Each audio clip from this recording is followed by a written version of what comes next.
பேசுகிறப்ப பெருமையாக குறிப்பிட்டு சொன்னாங்க, நன்றி உணர்வோட சொன்னாங்க. அதே மாதிரி கீதா அவர்கள் விவசாயத்தை பற்றி, கரும்பு விவசாயிகளை பற்றி தான் சொன்னாங்க. திமுக ஆட்சியில் எப்படி இருந்துச்சு, இப்போ எப்படி இருக்கு, இதெல்லாம் நீங்கள் உயர்த்தி கொடுக்கணும் அப்படின்னு சொன்னாங்க. தமிழ்ச்செல்வி கடைசியாக பேசுகிறாங்க, ரொம்ப சோகமாக இருந்துச்சு, ரொம்ப வருத்தமாக இருந்துச்சு. இன்பத்தை நான் இந்த சகோதரியின் குடும்பத்துக்கு என்னுடைய ஆதரவையும் வருத்தம் தெரிவிச்சுக்கிறேன். நீங்கள் பார்த்தீங்கன்னா இந்த நீட்டுனால அரியலூர்ல ஒரு தாழ்த்தப்பட்ட சமுதாயத்தை சார்ந்த அனிதா என்ற ஒரு பெண் முதல் தற்கொலை செய்து கொண்டு மாண்டு போனார். தொடர்ந்து ஒரு 14-15 பேருக்கு வரைக்கும் இந்த நீட்னாலேயே இறந்து போயிருக்காங்க, தற்கொலை பண்ணி செய்து போயிருக்காங்க. ஏன்னா நீட்ல என்னதான் பள்ளிக்கூடத்துல நல்ல மார்க் எடுத்து பாஸ் பண்ணியிருந்தாலும், தேர்ச்சி பெற்றிருந்தாலும், இந்த நீட்டுங்கிற இந்த ஸ்பெஷல் எக்ஸாம் எழுதினாதான், அதில் தேர்ச்சி பெற்றாதான் நான் வந்து டாக்டர் ஆக முடியும் அப்படிங்கிற ஒரு சூழ்நிலை வந்துச்சு. ஆக அதை அடைய முடியாத மாணவ மாணவர்கள் வேதனைக்கு ஆளாகி தற்கொலை செய்து கொண்டு வாழக்கூடிய ஒரு சூழ்நிலை இன்னைக்கு தமிழ்நாட்டில் ஏற்படுது. அதனால தான் நான் தொடர்ந்து சொல்லிட்டு இருக்கிறேன், இந்த ஆட்சியில இந்த நீட்டை தடுக்கணும் அப்படிங்கிற முயற்சி இது வரைக்கும் ஈடுபடல. இது வந்து இப்ப இல்லை, கலைஞர் முதலமைச்சராக இருந்தப்போ வந்துச்சு இந்த நீட்டு பிரச்சனை. ஆனால் கலைஞர் முதலமைச்சராக இருந்தப்போ நீட்டை உள்ள விடல, சுப்ரீம் கோர்ட்டுக்கு போய் ஸ்டே வாங்கி வச்சிருந்தார். அதனால தமிழ்நாட்டுக்குள்ளே வரல.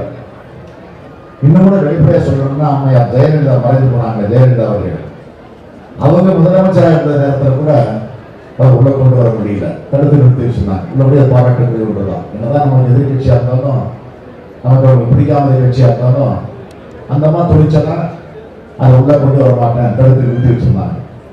ஆனால் இப்போ எடப்பாடி பழனிசாமி முதலமைச்சர் வந்ததுக்கு பிறகு அது உள்ள வந்துருச்சு. சட்டமன்றத்தில் கூட நாங்கள்லாம் ஒன்று சேர்ந்து 2 தீர்மானம் போட்டோம், மசோதாவை நிறைவேற்றி அனுப்பிச்சோம். 2 முறை சட்டமன்றத்தில் தமிழ்நாட்டுக்கு விதிவிலக்கு வேணும், முடக்கு வேணும் அப்படின்னு சொல்லி டெல்லிக்கு அனுப்பிச்சு வச்சோம். ஜனாதிபதிக்கு போச்சு. இதுவரைக்கும் என்ன ஆச்சுன்னு தெரியல.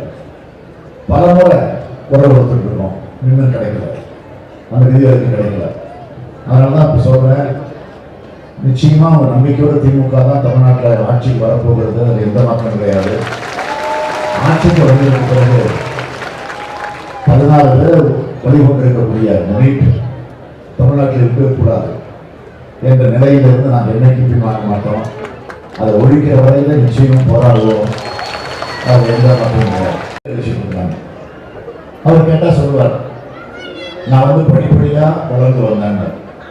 அவர் படிப்படியாக வரல, ஊருக்கு தான் வந்தான்றது உங்களுக்கு தெரியும். இது சொன்னதோ உங்களுக்கு புரிஞ்சிச்சு.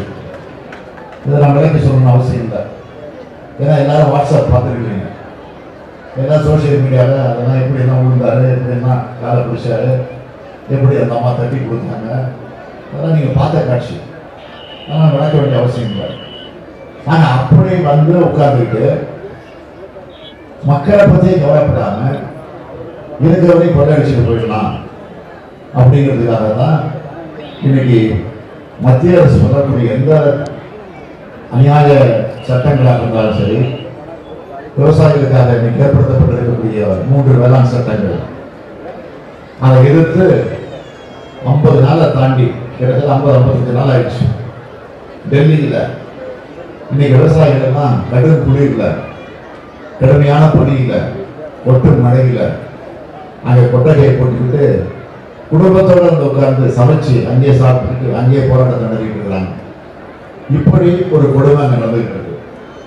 அதை கூட தட்டி கேட்க முடியாத முறையில் மத்திய அரசு அவங்களை அழைச்சி ஒரு பேச்சுவார்த்தை நடத்தி ஒரு சுமூகமான தீர்வு காணணும் அப்படிங்கிறது மத்திய அரசு இல்லை. எல்லா மாநில அரசும் இருக்குது. ஆனா இங்க இருக்கக்கூடிய எடப்பாடி தலைமையில் இருக்கக்கூடிய இந்த மாநில அரசு அதை ஆதரிக்கும். நேற்றைக்கு கூட எடப்பாடி பழனிசாமி டெல்லிக்கு போயிருக்காரு. நேற்று போய் மோடியை பார்த்திருக்காரு, அமித்ஷா பார்த்திருக்காரு. எதுக்கு?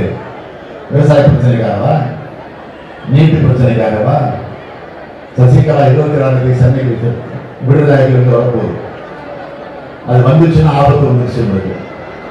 ஆனா அந்த ஆபத்திலிருந்து தன்னை பாதுகாத்துக் கொள்வதற்காகத்தான் நீங்க வேணா பாருங்க, நாம 4 மாசம் கூட பொறுக்கணும் அவசியம் இல்லை. 27 சசிகலா வெளியில வந்தவொடனே இந்த ஆட்சி இருக்கா இல்லையா அப்படின்னு தெரிய போகுது. அப்படி எனக்கு ஆகவேதான் இந்த நிலையில தான் இன்றைக்கு ஆட்சி போயிட்டு இருக்கு. ஆக நம்ம எதை பற்றி கொல்லப்பட வேண்டிய அவசியம் இல்லை. வெற்றி உறுதியாக்கப்பட்டிருக்கிறது.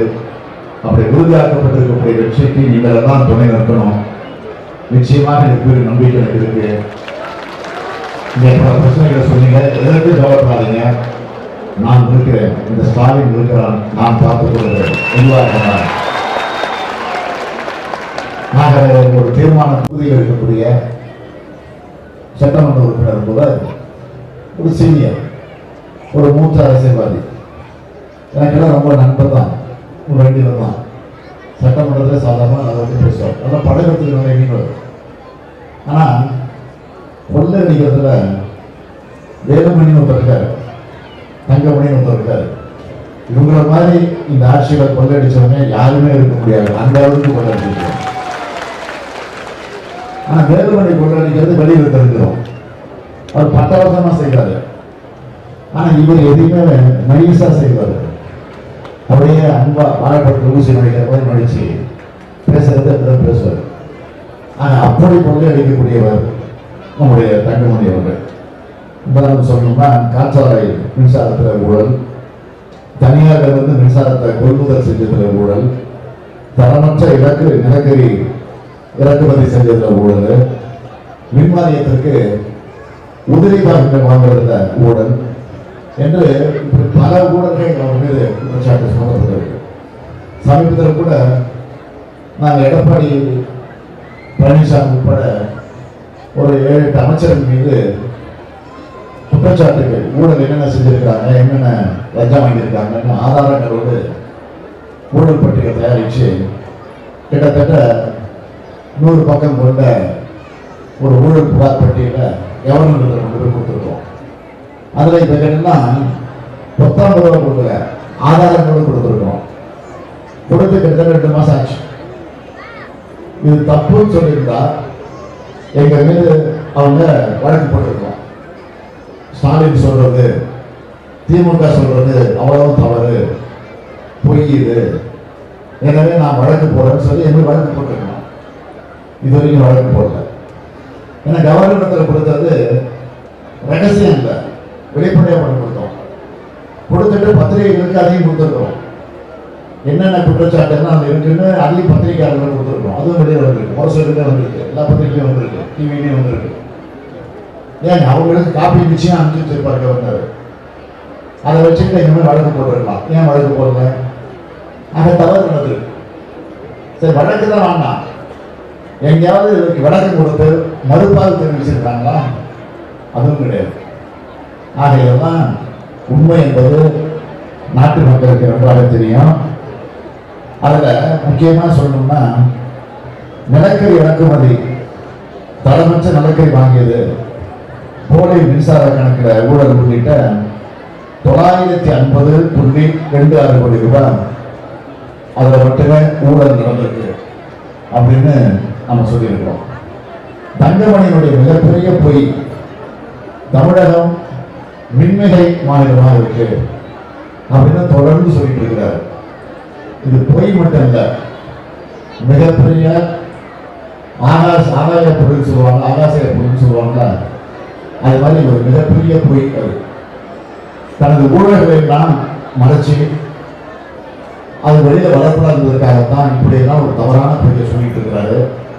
ஆக இந்த நிலையில தான் அவருடைய நிலை இருந்து கொடுக்கிறது என்பதை நீங்கள் புரிந்து கொள்ள வேண்டும்.